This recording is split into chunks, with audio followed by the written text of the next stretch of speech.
So those relationships with the students are, they're sort of missing that other half of their daily energy, right?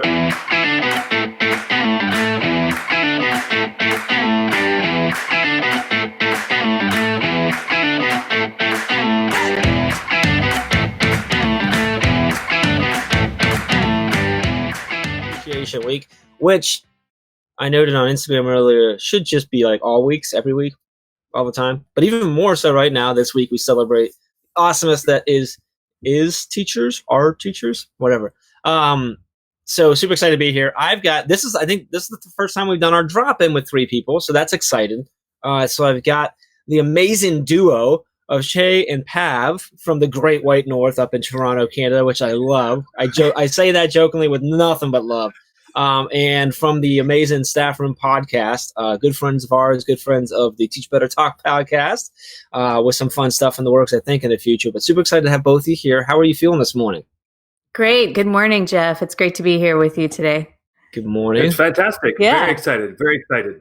I see how the roles on the duo go. She always gets to speak first. That's good. It's tougher now because there's no body language or cues, so there's a delay. So you're right. We have a little side message. You go first. We're gonna get into that and the fact that like you guys are typically together all the time. But I want to say good morning to Kelly. Kelly's watching. Good morning to Brienne. Brienne says good morning. Happy Teacher Appreciation Week. Teach Better Family. Good morning, Brienne. Always awesome to see you. And we appreciate you. So I'm going to let some people get in here as they're coming in and saying hi. Good morning, Holly. Holly Stewart says hello, or says good morning. Sorry, I should quote her properly. So good morning to you. So you guys are typically both when you're teaching, you're co-teachers, and when you do your podcast, you're in the same room on the same mic, right? Usually, like it's right there. And now you're still teaching, obviously, right? And you're still running the podcast, but very different. So I don't know who wants to jump first. We'll let Pav go first. How has that changed? Let's talk from the teaching standpoint, from the co-teaching standpoint. Like, how has that changed for the two of you, and how are you dealing with the virtual thing now that you're not in there together? You're not, like you said, you don't have the body language. You're not right there in the same room. How are you handling? Has it been a pretty smooth transition? I mean, you guys have really great chemistry. I assume you guys are very, very good in the classrooms together, like transitioning and playing off each other and stuff like that. So has that made the shift easy because you guys just work really well together? Has it been difficult because Che has trouble with anything technology, or like how is it working? How are you transitioning with it? I'm really glad that transmits to everybody that I'm the. No, there have been some moments that are a little bit tough. We team teach, but doing the podcast together as well, we play off of each other's energy quite a bit. And, like our students are shared. So I teach his students, he teaches my students. And now that we have our own separate Google Classrooms, that is a little bit tough. Yeah. So, I don't get to interact with his class as much as my own, and him the other way around as well. So those relationships with the students are, they're sort of missing that other half of their daily energy, right? Like they get me for the math, and although they get different things from both of us, that little bit of balance, I guess, for the students isn't there right now either. So with my students, they're not getting, that high energy sort of go-getter, fire to the day. And then for me, they're not getting that little, okay, she's here to bring us down a little bit. So it's just high energy all the time for Jason. Sounds about right. So Melissa, good morning, Melissa. She says morning from Lansing. Alex, whoa, 3 times the awesome. Good morning. What's up, Alex? Always awesome to see you. Dave Schmitto says 3 rock stars here. Love this. And Becky, good morning, Becky. Becky says good morning. Oh, a sport 3-way screen. Nice. Becky's like, oh, I didn't know I could do that. That's awesome. Becky's been in our drop-ins, like she's been running this thing for a while. So okay, now we got a few more people on. We got in there. Can you give us a quick intro? Introduce yourself, and let anyone who's watched that hasn't met you before, maybe doesn't listen to the podcast. Can you tell us just a little bit about yourselves? Go ahead, Shay. Go ahead, Shay. We'll let you speak. Really? Yeah. The hurricane's just waiting here to erupt. Just a little bit. Well, we're Jay and Pav. We're two middle school teachers out of Toronto. We've both have lots of experience. I have a lot more experience because, I've been teaching 20 years and I got a few gray hairs in here. And then we've also got our podcast, which is mostly just an extension of our teaching. It became just a means of self-reflection. And by self-reflecting, it was always about making us better in the classroom. It's exploded a little bit from there. So we have a great time podcasting, and we've expanded, and we've networked, and we've connected, and we've learned even more from other people's as podcasters, but always bringing us back to being better in the classroom. And then obviously from the podcast, we've expanded to our live drive radio show, which is exceptionally fun. Like this is the live experience, which there's an adrenaline podcasting. You know what? I like podcasting, but I'm not nervous. Because when Pav makes a mistake, I just stop the record button. I see that eye roll. But it's just been really fun. So it's been exciting, and ultimately everything's made us a better teacher, more in tune with our practice. And even at 20 years experience, where I might not be the tech guy, but I'm the gym guy, I've always felt very comfortable and confident as a teacher. But it's refined so many of my skills. It's brought me a real understanding of what I was doing. Sort of, I could turn it into a pedagogy of really appreciating what I was doing for my kids. So the podcasting is it's been so great in rediscovering my voice, so good at just rediscovering my practice and fine tuning my practice. And I would never stop it, because if the impacts are making me better in the classroom, then I'm sold. Yeah, I love it. I love the reason behind the start of the podcast and what you guys do with it and stuff. So good morning to a few people jumping in. Jeez, I'm slowing down. Good morning to Lindsay. Lindsay says good morning. Sarah, I see you there watching. Good morning to you. Andrea says good morning. Megan says good morning. Mary, good morning. I see Joe watching. Awesome to see people jumping in. They must have known you guys were coming. That's what it was. It's family and friends. It's family and friends. I love it. So I want to talk about the podcast that interests me, because you guys will go from recording in one room to now virtual. So how are you doing that? What are you using to connect for the podcast now? The podcast, like you're right, like the energy is always about being in the same space, but also about teaching 5 minutes, doing the podcast 5 minutes after you finish teaching. We would teach, and Friday night we said, look, and rather than just, whine about everything that went wrong, let's record everything that went wrong all week. So that the energy is everything I find is really forced. And sometimes really intentional, and sometimes that works out well. But the adrenaline and sort of just going off the cuff and talking and reflecting on something that happened 5 minutes ago changes a little bit, because you think a little bit more on your topics, etc. But we've also sort of changed our dynamics, because we have the podcast, which is great, but we're also doing the Drive live radio show in the morning. And so the live drive is very fun. It's very casual. It's very music based, but we get to still have educational banter. But what's happening is teachers are sort of interacting with our talk, and they're giving us, this was a really neat takeaway. I heard you guys talk about this. I heard you talk about that. And so then we decide to podcast it 5 minutes later. So Pav still has her notes. Pav always has her notes. She's got us ready for a podcast, but we find we're still managing to keep sort of that authentic energy and something that resonated right here in the moment. But I think that's probably been the biggest challenge, is not having a week's of experience and a week's worth of things going right or going wrong to know exactly what to talk about this Friday. Right. Yeah, we have to take our inspiration from different places now, which is, everybody's doing the same, right? Everybody's kind of flying off the seat of their pants and just kind of going with the flow.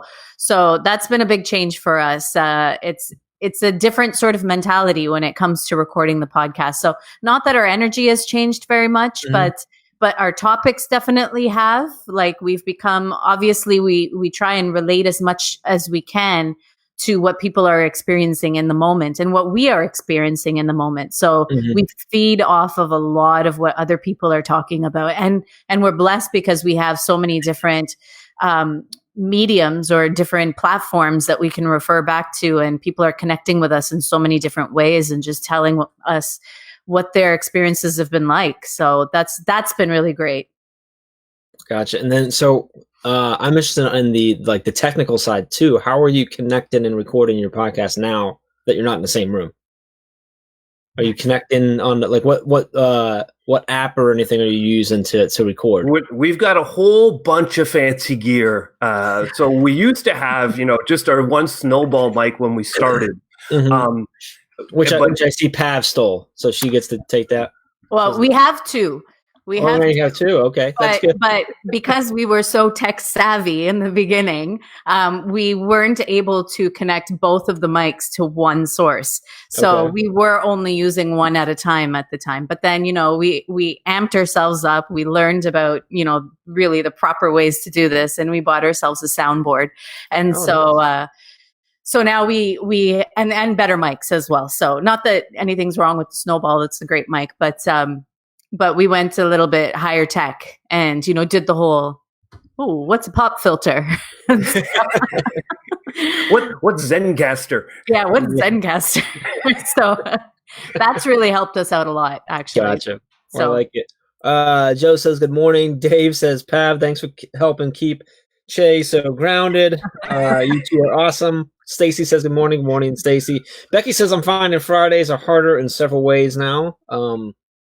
I think, Fridays are, one way that Fridays are definitely harder is that you're typically on Friday, you're supposed to kind of turn off, shut down for the weekend. Right. It's a little harder to do with virtual because you're trying to be supportive. You're trying to be, I think in general, just the shutting down at the end of the day has been harder. I'm getting that theme from pretty much every teacher I speak with. Yes. And the fact that, because you want to be there, because it's different for your students, it's different for your families. You don't know what their work schedules are like at home and stuff. So you kind of always want to be on. And that's a really a struggle and a danger for the mental health of the teacher of, I want to be there. I always want to be available, but I also we need to relax. You need to be with your family and your time and stuff like that too. And that's difficult. How are you to handle on that? Are you turning off at the end of the day? Do you feel like you're on all the time, always? Have you found that, or are you still struggling with that? Where are you at? Definitely in the beginning, it was on all the time. And, and not only for yourself, but, you're receiving calls from your colleagues, asking for help on setting something up, or, your students are obviously, they have no concept of on or off, right? They're just sending messages whenever, and they still are. So I do try and get back to students and even teachers as often as possible. But now that things have sort of settled down, I do take a little bit of off time. I'm turning off because those messages are going to keep coming. The contact is still going to keep coming regardless. Yeah. So you just have to be okay with it yourself. And I think that took for me the most amount of time, is just telling myself it's okay to turn off for a couple of hours and then get back into it, because everything is still going to be there waiting for me. So it has been a challenge. It has definitely been a challenge because you don't want to let anyone down. Right. So, that's something I'm still working on, but getting there. It's that giving yourself some grace, right? And permission to turn off for a little bit and stuff. Exactly. Are you in the same spot, or you feel like, where are you at in that process? Well, I love teaching virtual GMA. Virtual. You know what? It's been, it's been a wave. And it's a lot about coordinating with your students, but then it becomes a lot about coordinating with your teaching team. And so our flow was really trying to establish, and we had a couple of these conversations, like our first Zoom meeting, we spent 45 minutes with everyone thinking they needed to come on and say hi. I don't need 45 minutes of hellos. I got it. You can keep your screen mute and just give a little wave. But, that was sort of the learning curve we were at. And there's nothing wrong with hellos in the morning, but when you're talking about trying to facilitate classrooms and meetings, you can't in the informal setting, hellos are done pretty naturally and easily, but in the Google Meet setting, don't necessarily have 45 minutes to do this. So we have to sort of get through that flow. And as a staff, it was about being on the same page. So the question was, is this crisis learning? Is this e-learning? Are we duplicating school at home? And it wasn't that anyone had a real passionate stance in any position, but we were floating all over the place as a group of teachers and as a division. So we found sort of the best growth has really been being on the same page and connected with our division. And so we went through that sort of moment of, we need to have an activity in a class and a lesson for them every day, which of course seems reasonable, but then you start to realize that, as Paz talked about, it's endless notes, it's people that's not connected. And we're in the type of community where kids are still waiting on delivery of devices. Kids have issues where they worry about phones, etc., having access to stuff. like even on an anecdotal story, I used to be able to connect with about 25 of my parents via a text message. And then it went down to 18 and then it went down to 12. I'm sitting at about 9 parents I can still directly contact with. And so that sort of lent us to realize we're in crisis learning. Let's slow it down as a division. As teachers, let's coordinate a little bit more. So, you know what? I'll teach an English class. Believe it or not, Jim Guy can do an English class on a Monday. Pav, why don't you do a math for the middle school on Tuesday? Why don't we embed an art activity Wednesday? Let's make Thursday a call-in day. So we're not actually assigning work, but we're still available, but no work's being assigned. And I think for our flow, what was best for our kids was actually us as teachers all coordinating, all working together. And maybe it slows down our workload a little bit because I'm not necessarily trying to plan for 5 days. But it's been much better for us as a community of teachers because now we're on the same page. We have a clear plan. And then it's been good for our students because now they're also seeing that we're all working on the same page. They're seeing that I don't have to worry about my math teacher giving me 6 math while I have an English and I have a science and I have a music. We've slowed everything down, been much more, regimented and scheduled in regards to Chay's got English Monday, Pat's got math Tuesday. We rotate through on Wednesday, Thursday, sort of a call-in day, leave your message days. And I think for us, that's been the best part for our communities and families is being really coordinated and calm as the staff and as for us as a middle, working out exactly how we want to best serve our communities and ourselves. Yeah, I think you touched several times about just being on the same page, having the regimen down. I think that really helps both the students and in your families of the fact that like, okay, now I know what to expect. Now I know what I'm getting. And I feel confident that my teachers are good, that they know what they're doing and we're good. I know what to expect. And I think, you separating like, so you're not trying to plan out 5 days, right? Yeah. Now you can focus on all those extra, you have a little bit of more time or workload to put towards answering those calls and answering those conversations and giving them the support you need, right? So yes. I think that's really good. I do want to get to a couple comments here. Melissa says, yes, totally can relate to having to force the energy while doing remote teaching. It comes, but getting started is sometimes so difficult. Becky says, yes, each week I feel like I'm losing more kids. Keeping up the engagement is a huge challenge. And then Dave agrees, says, yes, coordination is key. This is the reason Amazon has taken over the world. Ease of service and one click shopping. Doing this for kids and families is so important.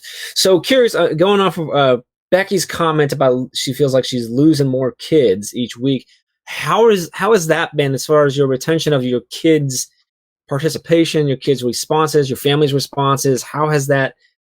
Did it start off with most of your kids responding and engaging, and then tallying off, or the other way around? Like, how's that been for you guys? Coming from the community that we teach in, it's been all over the place. Our students are coming in with lots of different needs. And so we had the ones that were already connected in the very beginning were very antsy and very anxious and very like, okay, give us work. And then there were a large number of students that had no access.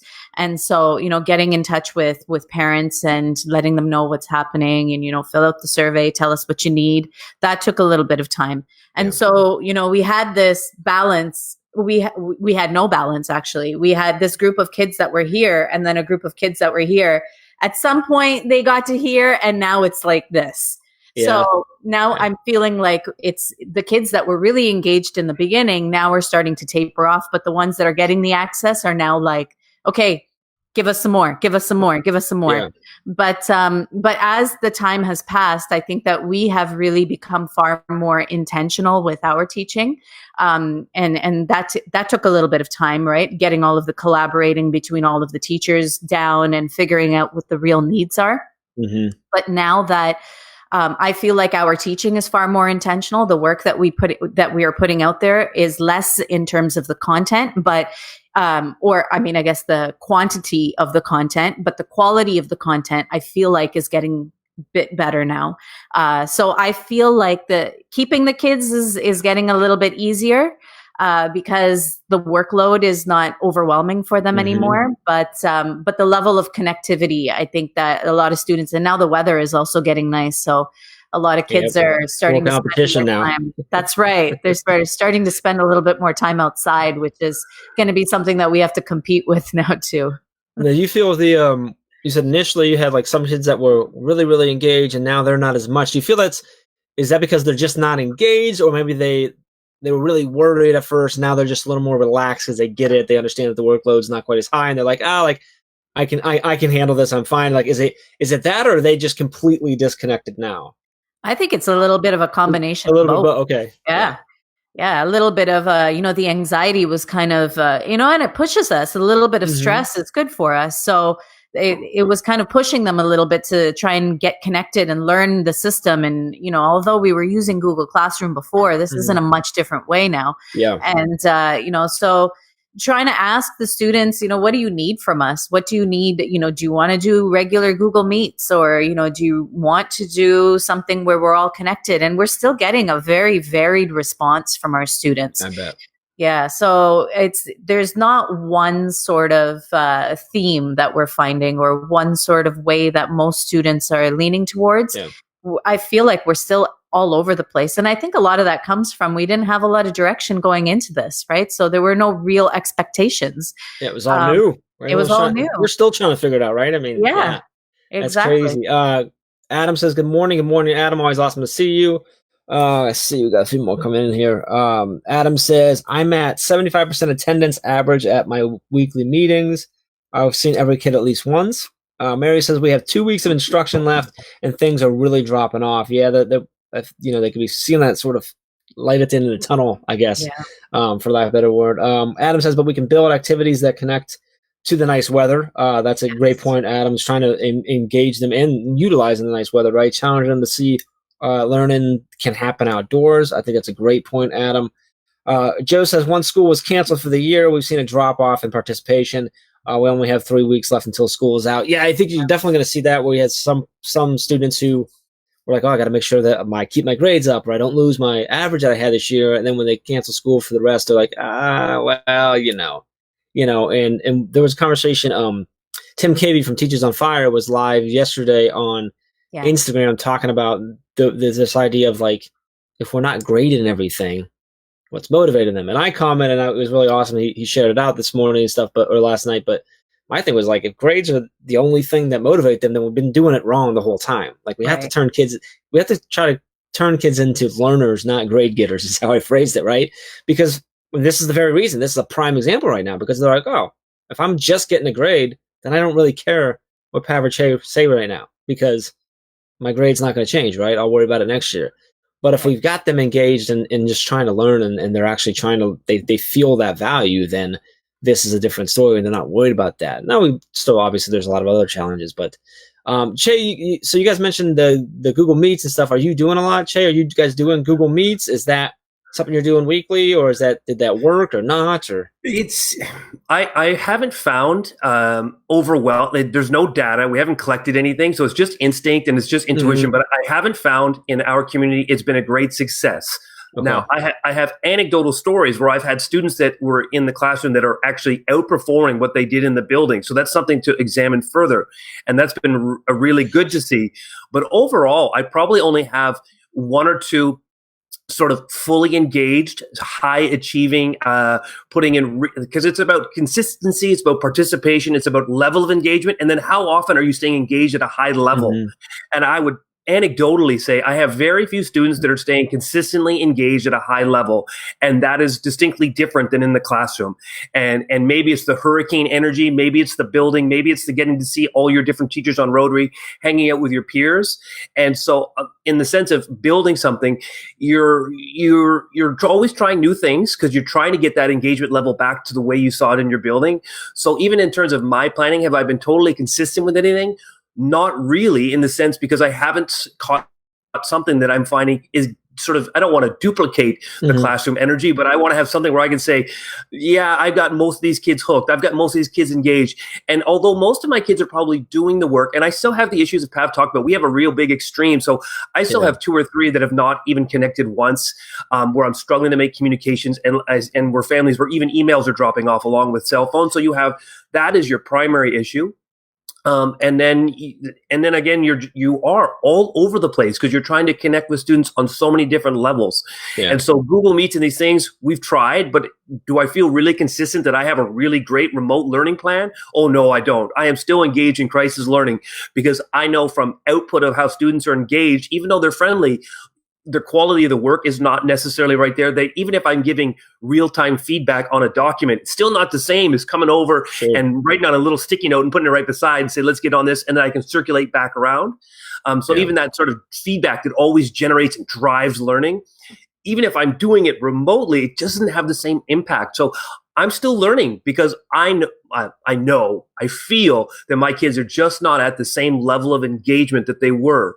But then, like I said, I have one or two that have really surprised me that I can go back and say, you know what, these students that were struggling in school, everything was a distraction, we're down at the office every second day. All of a sudden, they have a nice, consistent environment. I'm not sure what the environment is, but they're working at a level that I hadn't seen before, which is tough because you want to have a trend that you can say definitively, this didn't work or this worked. But you don't have that definitiveness, which of course also makes it tough to plan because you don't have a trend that you can just bank on. You're getting a wide variety of student engagement, student learning, and very inconsistent, purposefully inconsistent as I try to find those hooks. I want to find those things that are going to work. Yeah, it's tough to figure out that consistency because the environment's no longer consistent because you don't have control over that anymore. And how a kid did it in the school does and interacted necessarily in your classroom doesn't necessarily tell you enough about what the home environment's like. And you don't know whether their parents are still working or not, or working remotely or whatever that is. And there's so many things that go into their schedule, their consistency, how they're out, their focus. You no longer have that consistent environment. And we're seeing that all over, just the shift of like kids that weren't doing well now are, and we're not sure why. And the kid that was doing really well maybe isn't now, but we're not exactly sure what the environment is at home. It's a really interesting, I think I was talking yesterday and it turns out my niece who's in high school was struggling. She didn't do poorly. She was struggling. She didn't really enjoy school. She's doing awesome right now. She's killing it. She's like loving it because she should have been in this type of environment. It was just a different spot. I got a bunch of comments flying in here. Let me get to a few of them here. Where are we at? So Melissa says, I teach kinders, so it's been a challenge because parents have to connect, but I've been impressed. We aren't a one-to-one technology, but they're staying connected. Brianna's watching. Hi, Brianna. Becky says, yes, today is outside choice boards. Ooh, I like that, Becky. So she's doing nice. Outside learning there. Dave Schmidt says, we have been blown away 95% attendance and holding strong. Thursdays and Fridays are 100% teacher connection days. Kids who do not attend real-time or synchronous instruction get one-on-one phone calls. It encourages teachers to make lessons engaging so kids will show up. If kids show up Monday through Wednesday, then Thursday, Fridays are a lot easier. We have been blessed with amazing people working really hard. That's awesome. Brandon, I see you watching. Good morning. Kristen, good morning. Megan says we're doing the same. To Joe, working on trying to find new ways to engage them. We've got just under a month left. Becky says she's changing things up every week to see what's sticking. So saying just like what you were saying there, Chase, it's hard to be consistent now because you're trying to figure out what's going on. You don't have 20 years to look back on, right? Because you haven't done this. It's different, right? It's a different thing. So Alex says, thank you for acknowledging that we have some students who haven't checked in once yet. It is a struggle for us. And so it is helpful to know we aren't alone. I think, Alex, absolutely not alone. I've talked to a ton of both teachers and admins who are in that spot. They're like, one of my biggest worries right now is I have these 3 kids or these 5 kids that I have zero connection with. I have no idea if they're even okay. Yeah. And I can't remember who I was talking to. I don't know if it was on one of the lives or whatever. We talked about like they've gone and tracked them down in other ways. So like they're literally like got on TikTok because they know the kids are on there. So they don't even care about the engagement. They just want to make sure the kid's okay. And they're like, oh, they're posting like crazy on TikTok. So they're safe.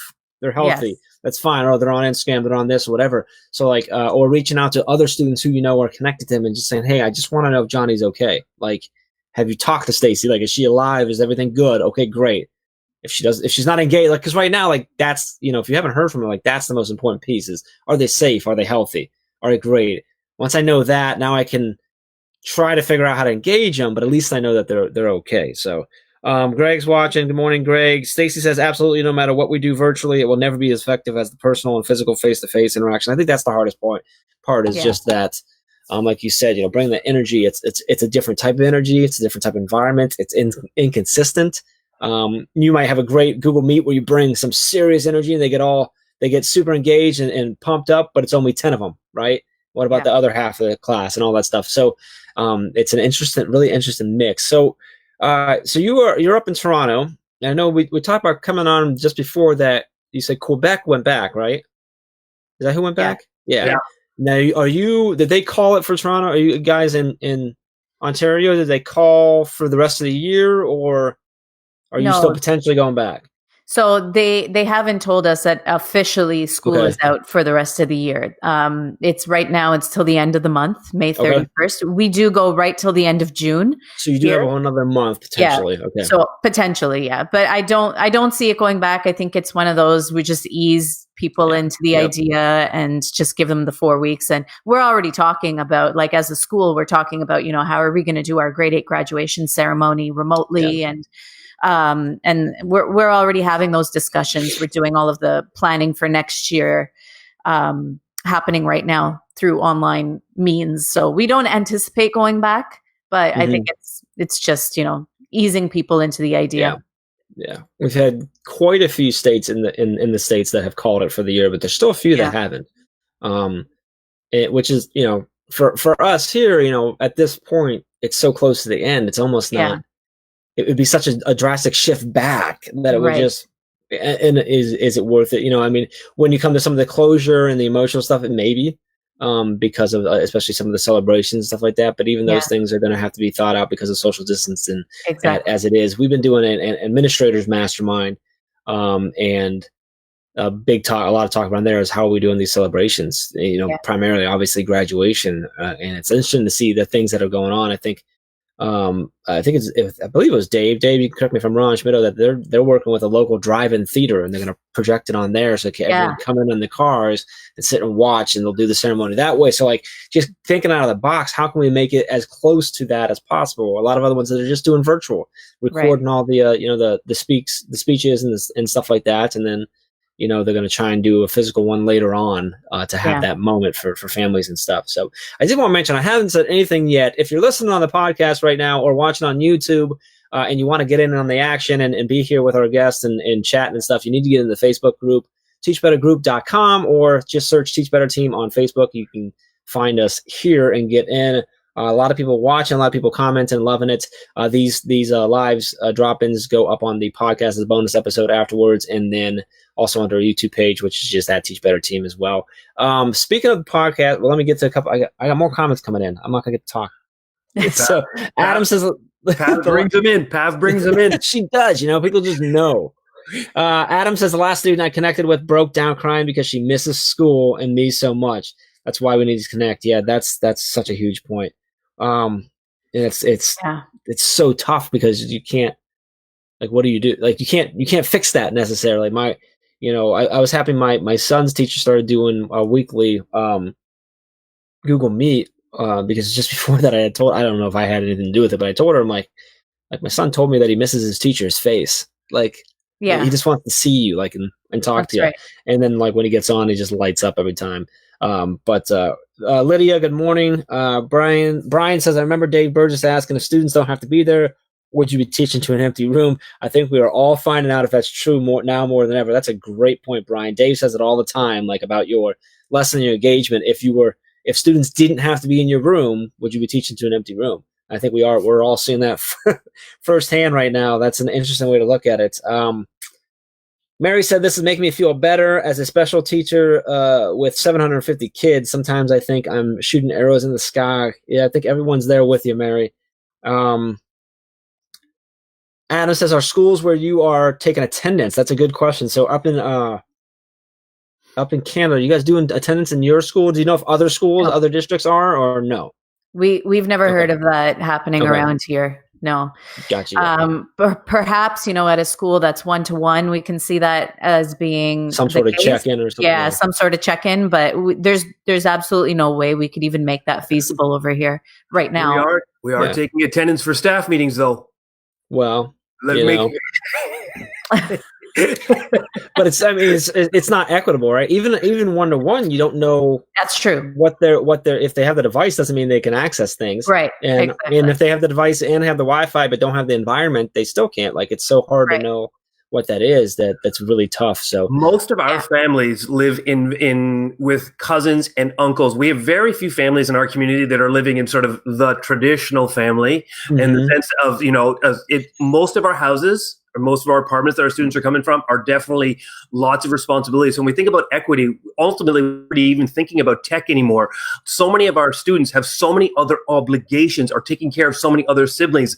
They are in big, bustling households. And Jeff, you talked about that one thing. They might have a device for their house, but they have 6 people that need to cycle through it, and they don't necessarily have a large space. So, for me, even as a young teacher, that was something that I came from sort of your sort of traditional upbringing and came up in a sort of traditional community. And for me as a teacher, it was really important to see a different side of things, to realize you can be embedded in communities that are still doing wonderful things and doing great work, but you see a hardship and a challenge that I didn't, as a young teacher, was just sort of oblivious to. And in these type of situations now, I don't even think tech is the unequitable issue, in the sense that we can actually do something about that. It's about spaces. It's about resources. It's about, like you said, access to time to do it. So certainly one of our big concerns is understanding that the community lives in, most of our students live in houses. They have their cousins, uncles, grandparents. They have a lot of things on their mind. Space is certainly an issue. Access to tech, the family may have tech, but they don't have the type of tech that can circulate so that each student, each child can be running 4 or 5 hours checking up. They get a small window of time, and they've got pressures of other things that they're trying to finish work in. Yeah, that's a great point.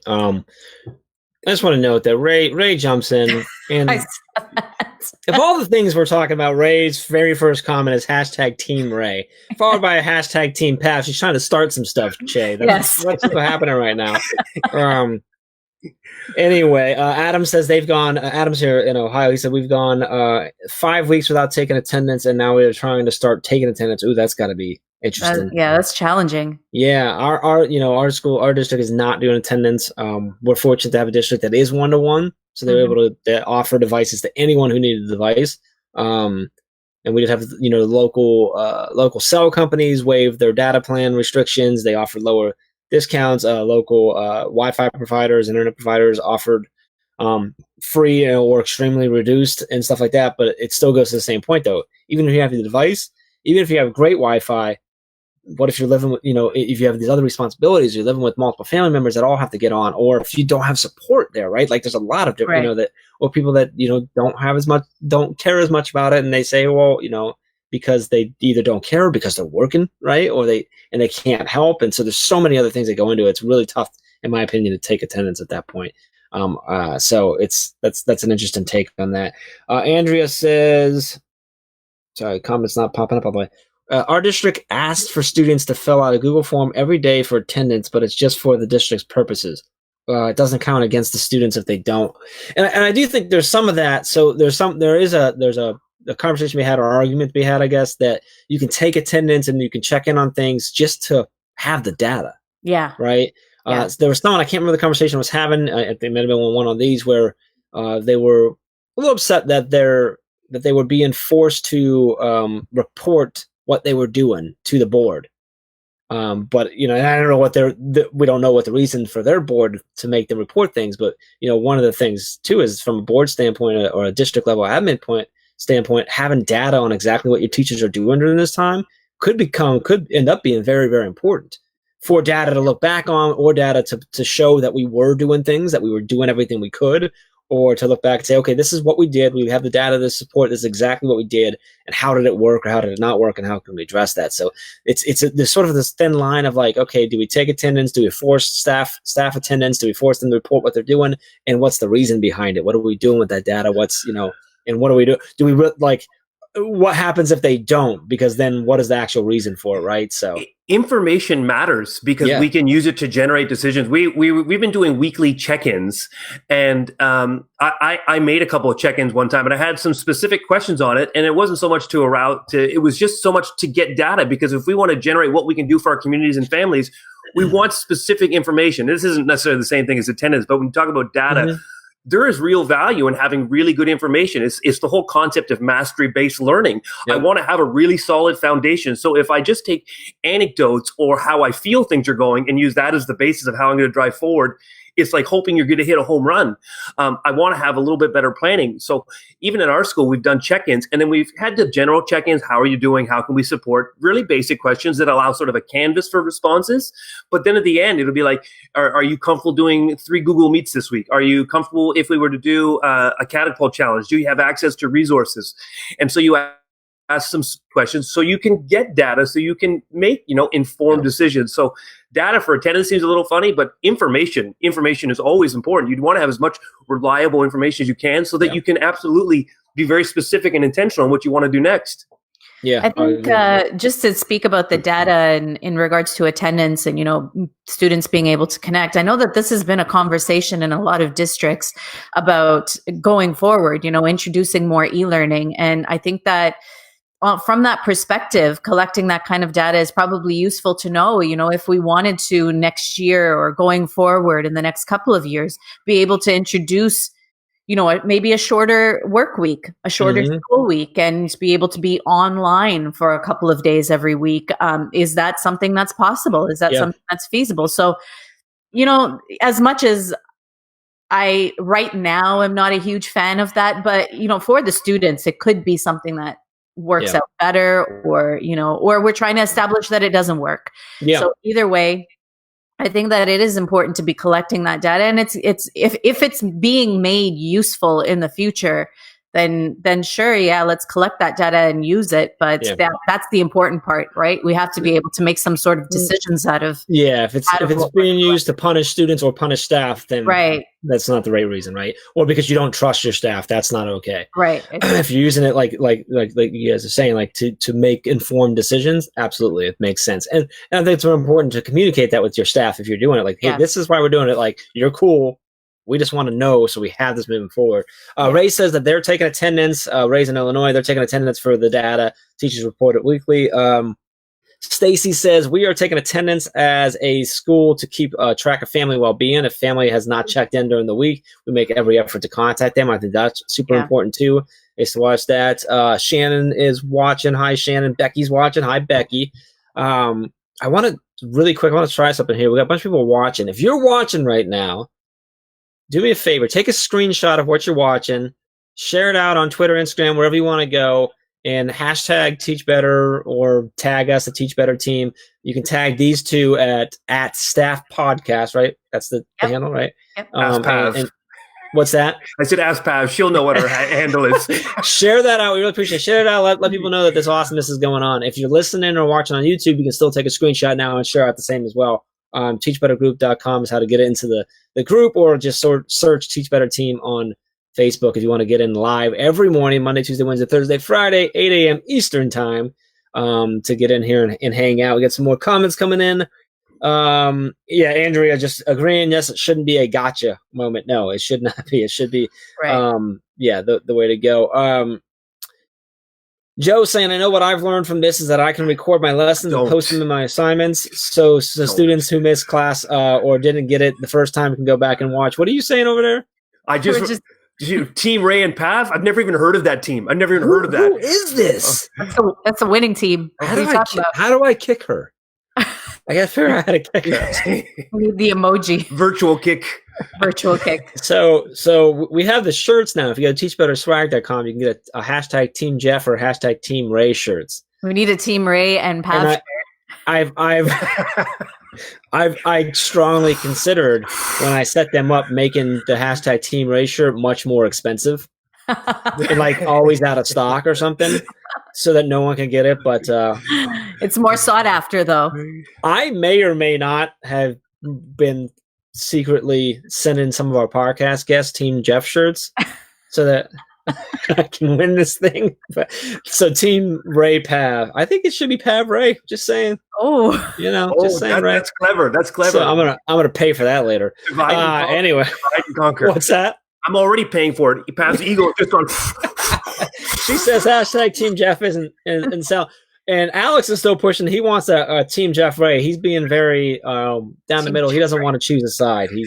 I think he's afraid of what Ray might say because we know that Alex wants Team Jeff, but he's being careful. So speaking of Team Pav and Che, sorry, dude. Talk about we've kind of talked about it a little bit. You sort of touched on it, but I'd love for you to just sort of really can you dive into the podcast? So it's a Staff Room podcast. For anyone who hasn't listened, maybe they maybe listen to the podcast, maybe they don't. Sort of what can we expect typically from the podcast? What's the show? What's the focus on it? And like I said, you already sort of touched on, but I really like to focus on it just for a minute. And then also on your live drive show too, just sort of what those two things are, where we can find them, and what to expect from them. Yeah, absolutely. So the Staff Room podcast is where we originally started. It hasn't been a year yet. It's been about 9 months. And so just a baby. It's just a baby, I know, but we're into episode 33, and then we do little weekly shorter episodes that are more individualized. So Che will do an interlude, and I will do an interlude, that's far more reflective and far more based on our own personalities as individuals, and things that are on our minds about anything really, whiteboard markers, so. But the podcast itself, the episodes we offer, it's more commentary based. So we will, as Che always describes it, we are like sports announcers, right? We're announcing something that we're experiencing in the classroom, and we're just having our back and forth conversation about something, talking about best practices, talking about things that have worked in our classroom. So it's very anecdotal. But we feel like those sort of real life experiences that we may have experienced that particular day are very useful for not only our own reflection, but from what we've seen, a lot of teachers also are able to relate to what we're experiencing, and they offer their perspectives, and we utilize those perspectives. We include them in the podcast, and we talk about them a lot. We interact a lot with teachers from all over the world, and so that's really helped us quite a bit as well. So that's what the Staff Room podcast is based on. That's our premise. We have a segment in the podcast that's called 3 Enlightened Minutes, where we give up our show for somebody that we've met, somebody that's reached out to us. A lot of teachers will talk about initiatives or things that they're working on, or a particular aspect of their teaching that they are very proud of, or something that they want to discuss. And so that's been really cool, because we've really been able to highlight some of the really cool things that teachers are doing. And we've learned a lot, and we've made a lot of great connections through teachers that way. So that's the podcast. We put out a full-length episode, which ranges from about 30 to 40 minutes once a week, usually on Friday evenings. So you have all weekend to listen to it. And then that's it. Our interludes we put out midweek. So, and then Che, you want to talk about the drive? That's really good, eh? Like, you nailed it down just perfect there. I don't need to add anything in. We certainly describe the show as like the NBA halftime. We are Kenny, Charles, and Shaq. And so we talk anecdotally, always on a specific topic. And then we also sometimes review articles. So we're very part of bettering our teaching practice is reading articles. And then we often will take an article and we'll do, we had this article, let's talk about this. And I think we always emphasize that we're not necessarily right. We're not necessarily wrong. We're two teachers in the moment discussing what was important to them today. And this is how we feel right here, right now. And it might pivot tomorrow. And I think that's sort of been our authenticity in that segment just resonates with people. So we have a good set of loyal followers that just like what we have to say. And our expertise is just being in the classroom. Or I removed the word just. Our expertise is being in the classroom. And it resonates. And if I go further and talk about the drive, we've been really lucky in the sense that Pav draws a lot of attention. She's got a great, wonderful personality. And, I'm like the little water boy. I bring the coffee, I make the tea. And because of Pav's wonderful personality, we got invited to be on part of Voice Ed Radio, which is it's an app and it's an online radio station. And the foundation is in Canada, but it does have it branches out internationally in the United States, but you can go to the radio station on the web or you can download its app. And Stephen Hurley, who I call the Pod Father, he liked our personality. So he said, I got a spot for your podcast. Your podcast, so it plays on Voice Ed Radio on Tuesday mornings. But he said, let's brainstorm. Let's do something. You guys got personality. And by personality, hashtag Pav has personality. We can bank on this. So I said, okay, let's start doing some brainstorming. And this is where we as a podcast pivot, because up until this point, we were just using our one mic. Mm-hmm.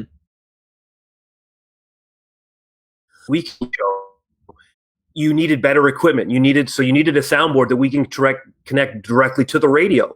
We needed mics where our sound was a little bit pristine. So we had to make a choice. Are we personally ready to invest more money? Because we needed to invest money. And his selling point was, and this is no shot at podcasters because we're a podcaster. He goes, Che, Pav, anyone can have a podcast, but do you have a radio show? Oh, okay, you got us. We made some investments, and then he invested in us, and he got us, gave us some mics, and he came right down to our school, and he was showing us how to do everything, and he was giving like real live PD. This is how we get set up. This is how we do it.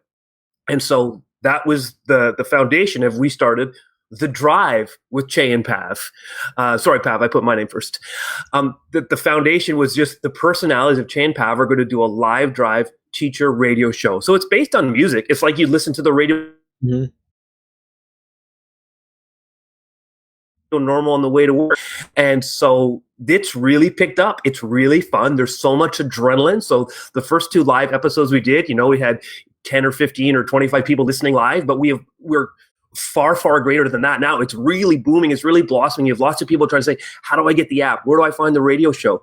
And so The Drive with Che and Pav is even maybe more exhilarating than the podcast, but now they work hand in hand. Doing the radio gives us that feedback, immediate connection with our audience, because it's in real time. Similar to now, you're checking your board, mm-hmm. You're getting that real time conversation, direct. And so The Drive has just been this very, very informal, but really fun and a great connector and a great unifier. And it's helped us be better podcasters in terms of gear. It's helped us be better podcasters in the sense that we're getting a real live sense of what are on teachers' minds. So every Friday morning, 8 to 9 Eastern now, we're doing The Drive live with Che and Pav. And we take all the requests Thursday night. And it's a lot of fun, but also makes us, again, much better in tune with education, talking about our practice, and then getting to play a few good George Michael tunes as well. Chase, I just want to correct something because that's what I do. It's 9 to 10 a.m. Eastern. Oh, was I not live? What time did I say? You said 8 to 9. It's okay. 8 to 9 Central. Yeah, that's right. You didn't even know, Che, but you just went Team Ray right there. Going at Central Time. She's appreciating that, I'm sure. There you go. So all right. So real quick, so best places to connect with you two and with the podcast and with The Drive. Where do we go? So we are on Facebook and we are on Instagram as the Staff Room Podcast. On Twitter, we are at Staff Podcast. We are at The Drive Voice Ed. And then you can reach us individually at Pav Wander or at Mr. C. Cheney. So those are the best ways to reach us. You can always shoot us an email as well at thestaffroompodcast@gmail.com. But we're pretty much everywhere. Just Google our names. Oh, that's big. We're everywhere. We're huge. Everywhere. I love it. So anyone watching, anyone listening, I expect you all to go and connect with these two. Check out the podcast. Check out The Drive. The podcast, I love the podcast because it's just kind of like sitting in on a really just a conversation. It's very welcoming. It's very just kind of relaxing, but there's also a lot of energy there. But you just kind of in on a conversation, and then The Drive is fun because obviously you get the music mix in there and stuff too. And the live element, it really is a kind of a cool piece to it too. So make sure you connect with these two. I really appreciate you both coming on. This was fun. We've been connected for a little while. We've had some really fun like phone calls and video chats and goofing around and the whole, we got the Jeff versus Ray, we got the Che versus Pav, and we got the U.S. versus Canada, right? We got the whole thing going on. We love it. So we really enjoy just engaging with both of you and getting to know you more. And hopefully one day in person it'll happen. Yes. So that'll be great. But really appreciate coming on, sharing your stories, sharing what's going on right now and how you guys are dealing with things and hanging out with us this morning. So appreciate y'all. Appreciate everyone who is watching live, all the comments, anyone who's listening on the podcast. Make sure you subscribe in, comment, and review in. We really appreciate that. Make sure you get into the group, teachbettergroup.com for that. If you're watching on YouTube give us a like and a subscribe there, and then come join the group so you can get in this group. It's an awesome group, even outside of this, just all the time, very active, teachers from all over the world, helping each other, supporting each other. So really appreciate, hopefully you get in there. Happy Teacher Appreciation Week to everyone. I hope you know that you're appreciated far beyond this week. But I appreciate everyone watching, appreciate everyone jumping in, and have an awesome Monday and an awesome rest of your week. We'll see you tomorrow morning live here as well. And we'll see you this afternoon if you've registered for our new webinar series, Better at a Distance, starting today at 3 p.m. Eastern Time. And going for the next 6 weeks. It's free to register at teachbetter.com/webinar series. So get in there. We'll see you there, and we'll see you tomorrow morning. Thanks, guys. Awesome. Thanks so much, Jeff. It was great to be here.